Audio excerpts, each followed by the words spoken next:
सखियां इंतजार करती है, लेकिन कन्हैया लौट करके नहीं आए, क्योंकि कन्हैया के लिए और भी कार्य थे। वो जिस काम के लिए आए थे उस काम को करने के लिए चले हैं।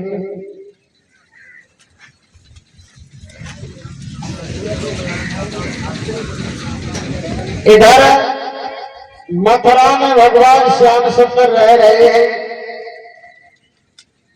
मथुरा में रहते रहते इनके एक सखा है जिनका नाम है उद्धव जी। और उद्धव जी बहुत ही ज्ञानी है। उद्धव जी को अपने ज्ञान पर घमंड है। गुरु बृहस्पति के शिष्य हैं। आज मथुरा में रह रहे हैं। एक दिन भगवान कन्हैया शाम के समय शयन कक्ष में बैठे हैं। उद्धव जी आए हैं तो भगवान को उदास देखा है, तो उद्धव जी पूछने लगे, कन्हैया क्या कारण है, आज तुम हमें बहुत उदास नजर आ रहे हो। भगवान ने कहा, उद्धव जी हम जिस दिन से वृंदावन को छोड़ करके आए हैं उस दिन से हम आज तक वृंदावन को नहीं पहुंच पाए। आज हमने सपन में सभी गोपी बाल मां यशोदा को देखा है। आज हमें वृंदावन वासियों की याद आ रही है। उद्धव जी कहने लगे, तो प्रभु वृंदावन के लिए चले जाओ। भगवान कहने लगे, मुझे टाइम नहीं है। उद्धव जी तुम ऐसा करो, तुम ही वृंदावन के लिए चले जाओ। यशोदा मैया नंद बाबा गोपियों को तुम समझा करके आना अपने ज्ञान के द्वारा। गोपियों से कह देना कि मेरी याद छोड़ करके वो निराकार ब्रह्म की उपासना करें।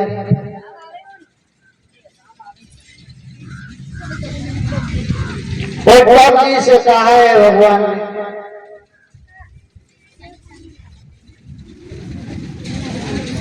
तो उद्धव जी कहने लगे, ठीक है प्रभु जैसी आपकी आज्ञा। भगवान कहने लगे, उद्धव जी ऐसा करो, परसों सोमवार है और तुम सोमवार के दिन और वृंदावन के लिए चले जाओ।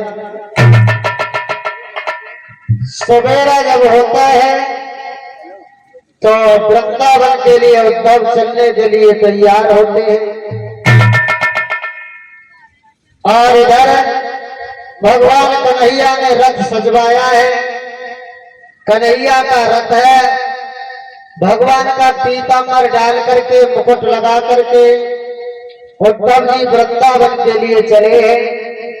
भगवान ने पत्र लिख करके भेजा है उन गोपियों के लिए।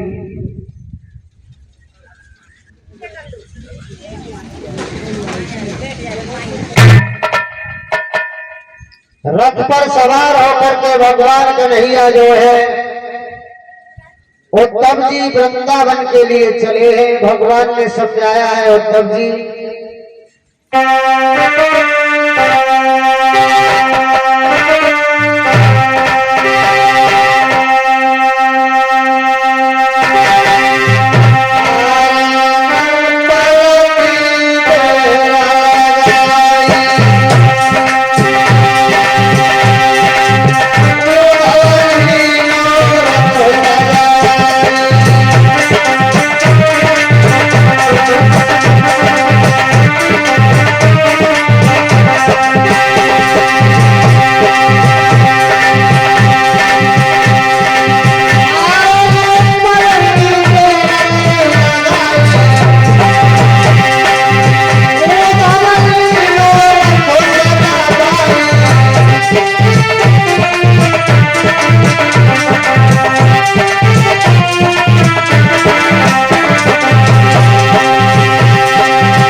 आज उद्धव जी चले हैं रथ पर सवार होकर के,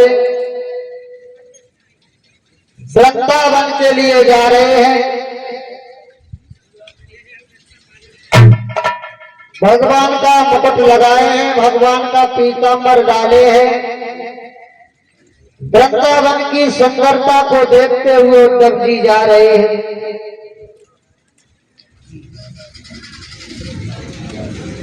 वृंदावन के वृक्षों पर कोयल पशु पक्षी राधा राधा नाम रट रहे हैं। जैसे उद्धव जी जा रहे हैं वृंदावन की सुंदरता को देखते हुए,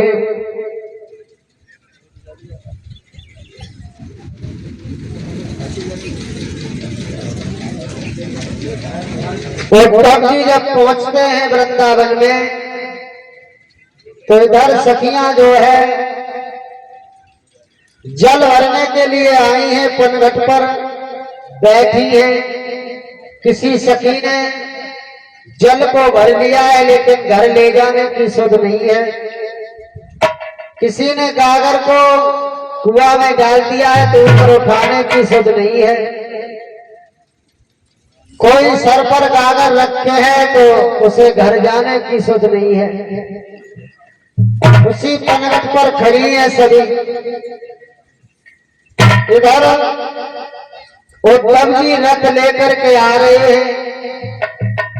दूर से सखियों ने देखा है तो आपस में चर्चा कर रही है, बहन मुझे मालूम पड़ता है आज कन्हैया लौट करके आ रहे हैं। कन्हैया का रथ है, उनका मुकुट है, उनका पीतांबर है। आज सखियों को विश्वास होता है कि कन्हैया लौट करके आ रहे हैं। धीरे धीरे उद्धव जी चले आ रहे हैं और उद्धव जी जब नजदीक में आते हैं सखियां दौड़ करके रथ के पास पहुंच जाती है। तो देखा है जाकर के रथ वही है, वही मुकुट है, वही पीतांबर है, लेकिन कन्हैया नहीं है। सखियों की सारी आस धूल में मिल जाती है। आज उद्धव जी को देखती हैं सखियां, उद्धव जी से पूछने लगी है तुम कहां से आए हो, तुम्हारा क्या नाम है। तो आज उद्धव जी सखियों से कहते हैं सुनो बहन मैं कहां से आया हूं।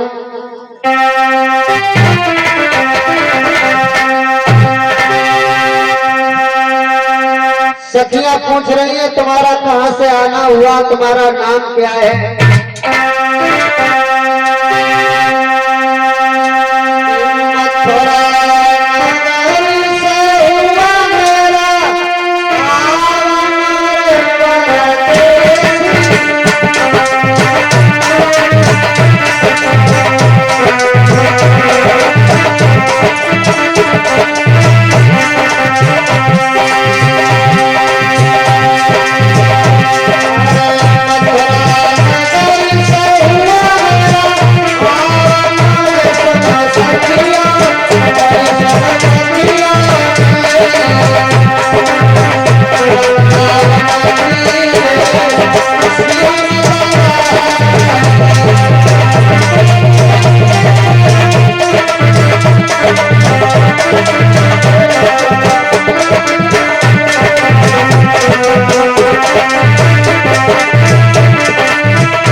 मथुरा से आना हुआ है।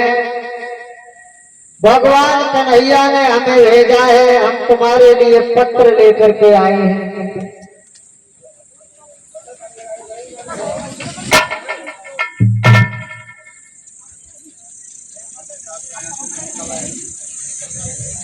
कहा हम तुम्हारे लिए पत्र लेकर के आए हैं।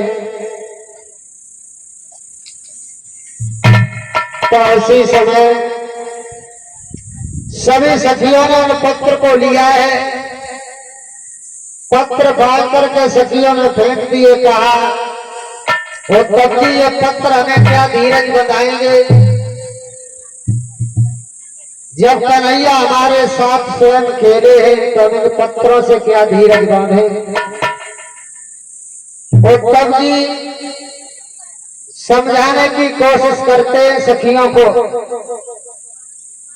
लेकिन सखियों के प्रेम के आगे उद्धव जी का ज्ञान नहीं चलता है।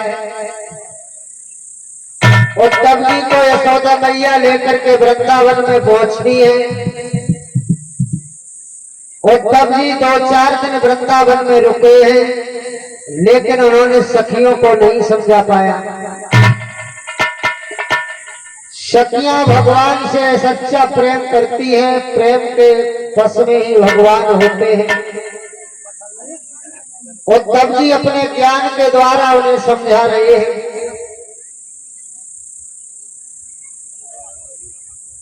इधर लौट करके आते हैं उद्धव जी। भगवान कन्हैया को बताया है, वृंदावन वासियों का तुम्हारे बिना बुरा हाल है प्रभु। धीरे धीरे समय बीतने लगा है।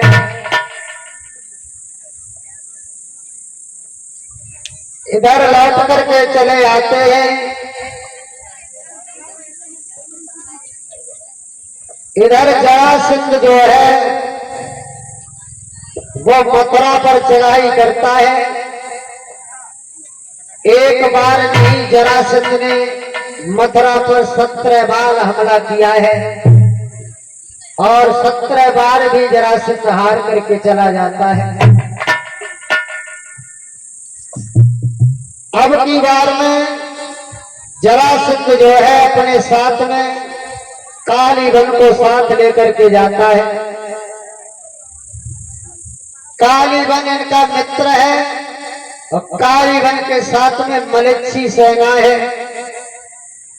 उसको लेकर के जाता है जरासंध और मथुरा पर चढ़ाई करता है। बोलिए वृंदावन बिहारी लाल की। अब सभी ताली बजा करके भगवान का कीर्तन बोले। सभी माता बहने ताली बजा करके बोलेंगे।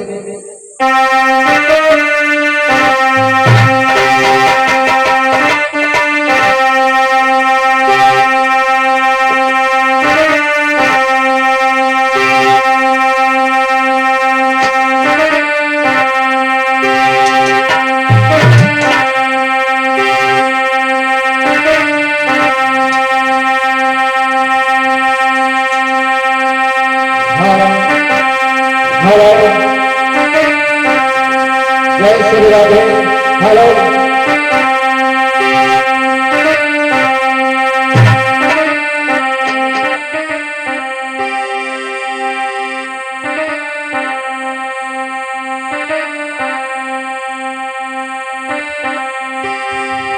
Hello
hello hello hello hello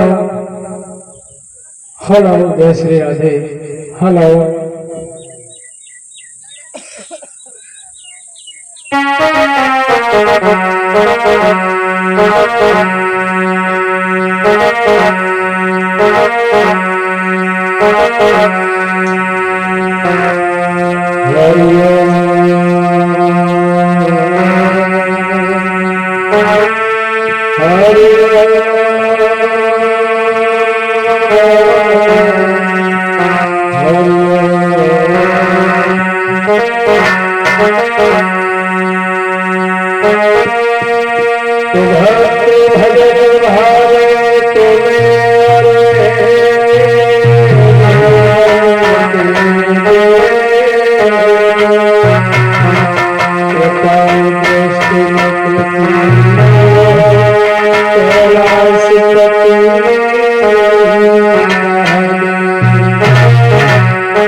Namo Namo Niranjan नमस्कार गुरुदेवता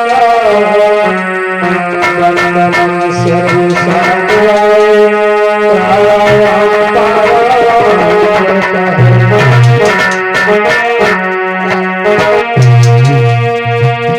वृंदावन के धाम को और मरम न जाने को डाल डाल पात पात श्री राधे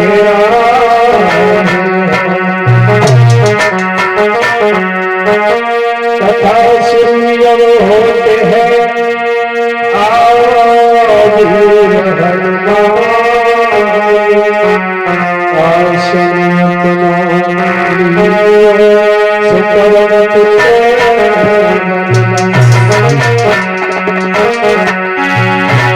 बात मनाओ सरस्वती करो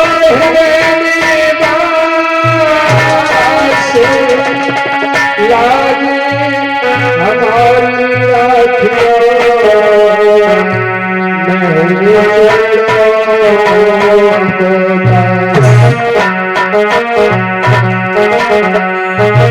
संत हमारी आत्माएं संत हमें सिरवार सबको सीताराम है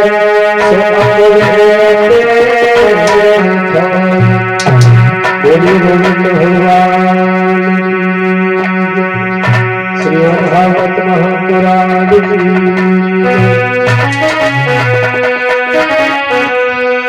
सतगुरु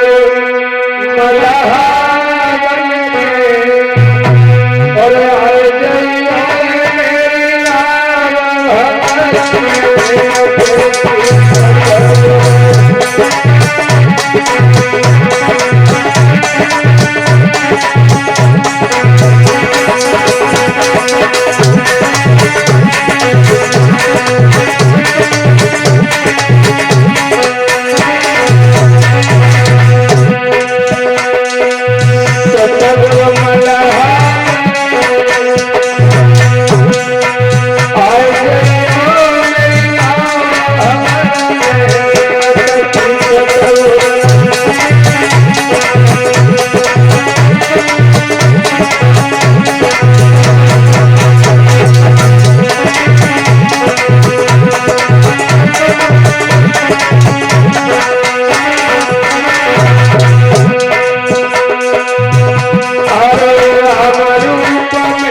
परम आदरणीय उपस्थित हमारे समस्त श्रोता बंधु,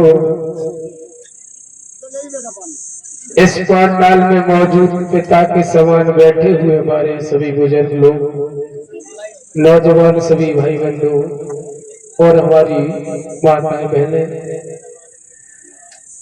आपके पावन गांव मंगला किशन में आज भगवान की कथाओं का विराम का दिवस है।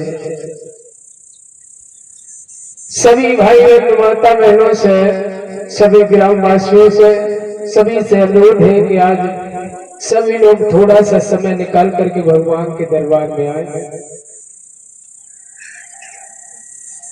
अभी आप भगवान की पावनमयी कथाएं श्रवण कर रहे थे कि उद्धव जी जिस समय पत्र लेकर के आज वृंदावन में पहुंचे हैं, जहां पर उन गोपियों का बुरा हाल हो चुका था, भगवान की याद में भगवान की बुरे वेदना में गोपियां बुरी तरीका से तड़पती रहती है, याद करती रहती है।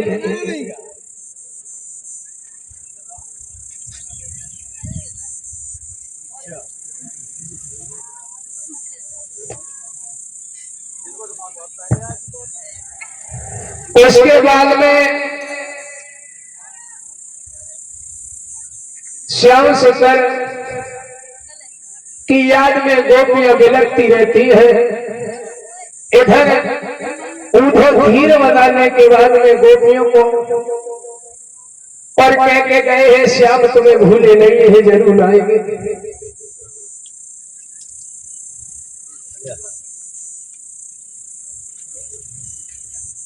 आज जब इधर भगवान श्याम सुंदर ने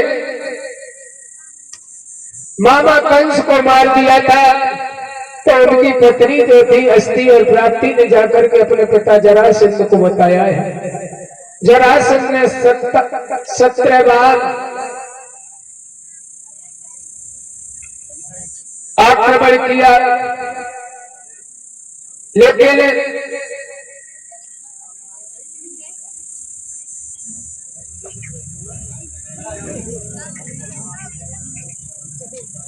के जो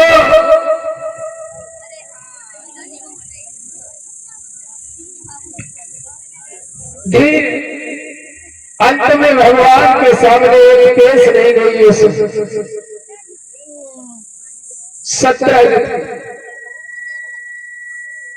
आज जैसे ही जो आक्रमण किया 17 बार, जरासंध ने अंत में अपने भाई जो मित्र थे कालियावन उनको बुलाया। भगवान उसे देख करके आगे बढ़ गए, जाकर के धौलपुर गुफा में जाकर के घुस गए, जहां पर एक मुचकुंद नाम का राक्षस सो रहा था। उसे वरदान लगा हुआ था कि अगर सोते समय कोई जगाएगा तो वो जल करके भस्म हो जाएगा। श्याम अपना पीताम्बर उड़ा करके आगे को बढ़ते चले गए, और जैसे ही आगे बढ़े चले गए और पीताम्बर उड़ा दिया, इधर कालियावन ने ये समझा कि श्याम डरते की वजह से इस जगह सो गया है। आया उसी समय उस मुचकुंद नाम के राक्षस को जगाया है, तो जैसे ही जगाया तो उसी जगह कालियावन जल करके भस्म हो गया।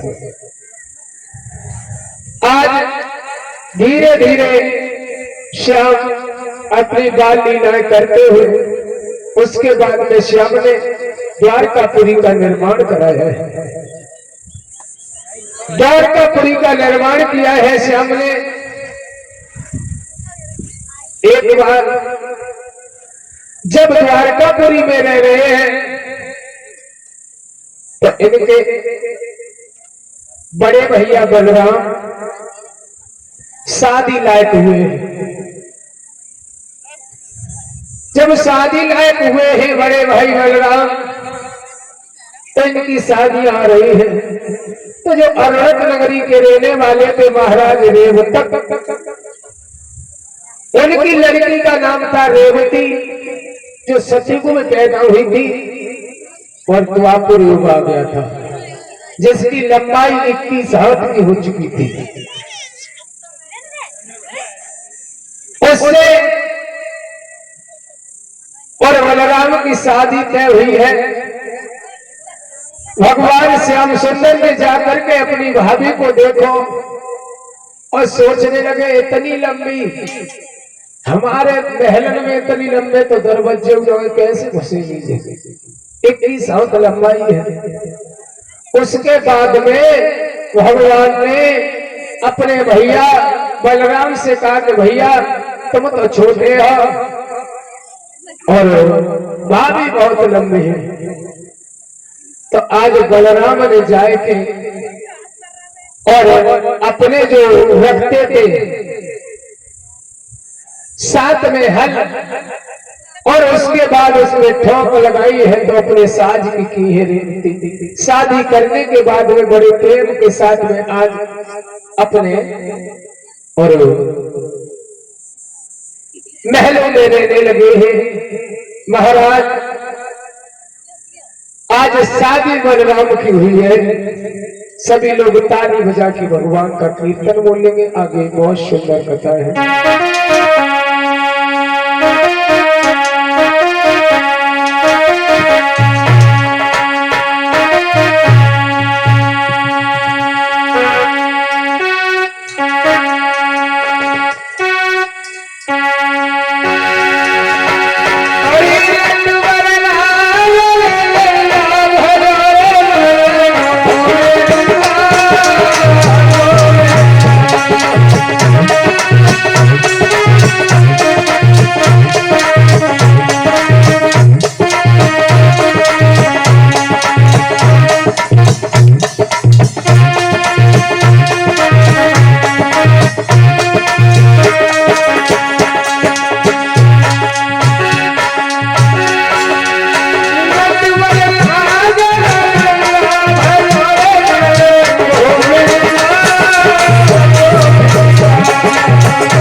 हरिहर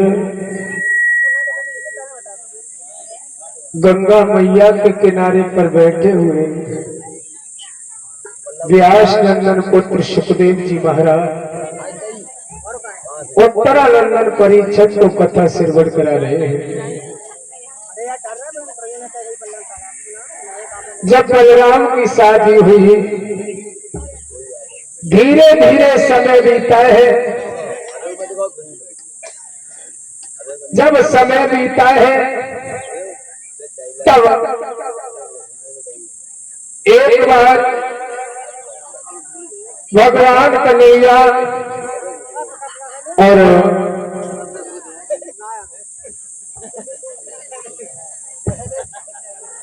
एक बार श्याम सुंदर भगवान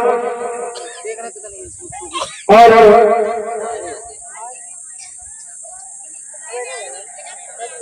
घूमते घूमते और यमुना मैया के किनारे पर पहुंचे हैं, जहां पर राधा नाम की लड़की मिली है भगवान श्याम को। राधा से जब श्याम मिले हैं तो श्याम सुंदर ने जवाब दिया राधा से कि आप कौन हो, कहां से आई हो और कहां जा रही हो। तो जवाब दिया श्याम, हम बरसाने की रहने वाली है और तुम्हारी याद में घूम रही है, तुम्हें देखने के लिए आई है। हमें देखने के लिए जवाब दिया है, अब तुम हमें देखने के लिए आई हो तो ऐसा करो तो हमारे साथ में चलो। तो आज भगवान श्याम सुंदर राधा को लेके और अपने महलों के लिए आए हैं। और जैसे ही मैया यशोदा